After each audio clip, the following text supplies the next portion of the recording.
क्या बात आहे. म्हणजे ना मला अभिमान वाटतोय जिल्हा परिषदेतल्या शाळेतल्या सगळ्या मुलांचा.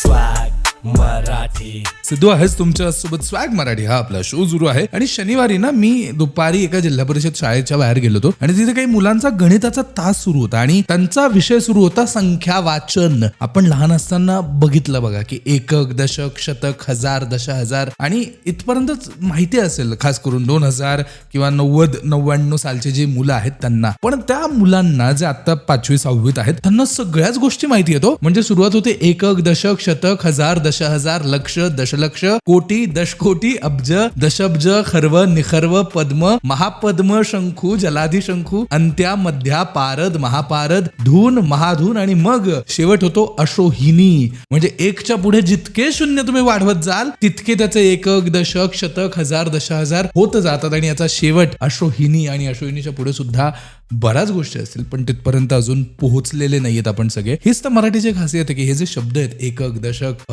खर्व, निखर्व, पद्म, यांना एक वेगळी महत्व, एक वेगळं हे. याला जर इंग्लिशमध्ये म्हणायला गेलं तर बिलियन, ट्रिलियन, जे काय असेल पुढे ते आपण म्हणू. पण मराठीत जो उच्चार आपण करतो तो महत्वाचा आणि तो माहिती असणं तितकंच गरजेचं आहे. याच नोटवरती सुरुवात करतोय आजच्या आपल्या गप्पांना. स्वॅग मराठी शो सुरू आहे. सिद्धू आहेस तुमच्या सोबत. चलो अच्छा सुनता है. काल ना आमच्या घरात एक छान विषयावरती चर्चा सुरू होती की सगळ्यात छोटं मराठी आडनाव कोणतं. स्वॅग मराठी. सिद्धू आहेस तुमच्या सोबत. स्वॅग मराठी हा आपला शो सुरू आहे. आणि बाबा म्हणाले रे, पै किंवा दे असे सुद्धा आडनाव आहेत. मी त्याच्यात अजून उल्लेख केला काही जोशी, मुळे, सुळे, भोपी, काळे असेल, नेने असेल, लेले असेल किंवा दाते असेल, राऊत असेल, नाईक असेल, मोरे असेल, अशी अनेक आडनाव आहेत. म्हणजे मला तर इतकंच सुचतायत. घारे एक आडनाव आहे, बडे आहे, जोशी आहे, आपटे आहे, आत्रे आहे, खूप सारी आडनाव आहेत, ओक आहे. मला इतकीच नावं सुचतात. तुम्हाला जर अजून काही छोटी आडनावं माहिती असतील जी 2 अक्षरांची असतील, 3 अक्षरांची असतील तर नक्की सोशल मीडियावरती जायचंय, MyRJ सिद्धू सर्च करायचंय आणि मला मेसेज करून सांगायचंय की मराठीमध्ये छोटी आडनावं कोणती कोणती आहेत. सिद्धू आहेस तुमच्या सोबत. चलो अच्छा सुनता है. शाळेत असताना एक 10 मार्काचा प्रश्न आपल्याला होता आणि तो प्रश्न आपलं पूर्ण आयुष्य चालवेल असं कधी विचारही केला नव्हता मी.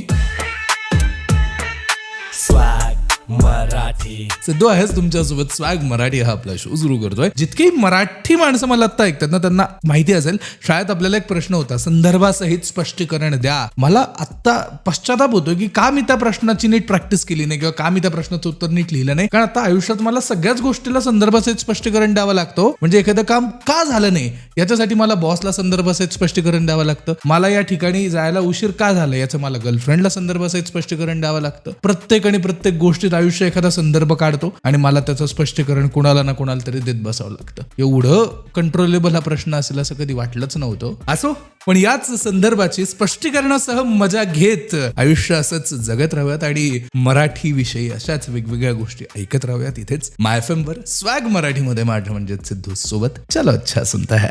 मराठी भाज्यांची सुद्धा ना एक वेगळीच गोडी असते. आता आईला विचारलं होतं की आई डब्यात काय दिलंय. आई म्हणे आळूचं फतफद दिलंय. स्वॅग मराठी. सिद्धू आहेस तुमच्या सोबत. स्वॅग मराठी हा आपला शो सुरू आहे. आता माझ्या नॉर्थ साईडच्या मित्रांना कसं समजू आळूचं फतफद म्हणजे काय, किंवा जे हिंदी भाषक मित्र आहेत त्यांना कसं सांगू आळूचं फतफद याला इंग्लिशमध्ये किंवा हिंदीमध्ये काय म्हणतात. हेच खासियत आहे मराठीची की बऱ्याचदा असं काही शब्द आपल्या कानावरती पडतात ना ज्यांना बाकीच्या भाषांमध्ये एक्सप्लेन करताना नाकी नऊ येतात. जसे काय शब्द आळूचं फतफद. असं आळूचं फतफद आता खावं लागणार आहे. दुपारी 1 वाजत आलाय, जेवणाची वेळ झालेली आहे. सो जातोय, जेवण करतोय, मित्रांच्या डब्यात काय आहे ते बघतो आणि ते जरा ढापून येतो. तोपर्यंत तुम्ही कमाल धमाल गाण्यांसोबत की अँड का हा शो एन्जॉय करा. पुन्हा भेटूया तिथेच उद्या दुपारी 12 वाजता याच ठिकाणी याच वेळी स्वॅग मराठीमध्ये. तोपर्यंत स्वतःची काळजी घ्यायची, स्वतःच्या कुटुंबाची काळजी घ्यायची आणि वातावरणाची सुद्धा काळजी घ्यायची आहे. विसरायचं नाहीये. सिद्धू आहेस तुमच्या सोबत. चलो अच्छा सुनता है. Good morning.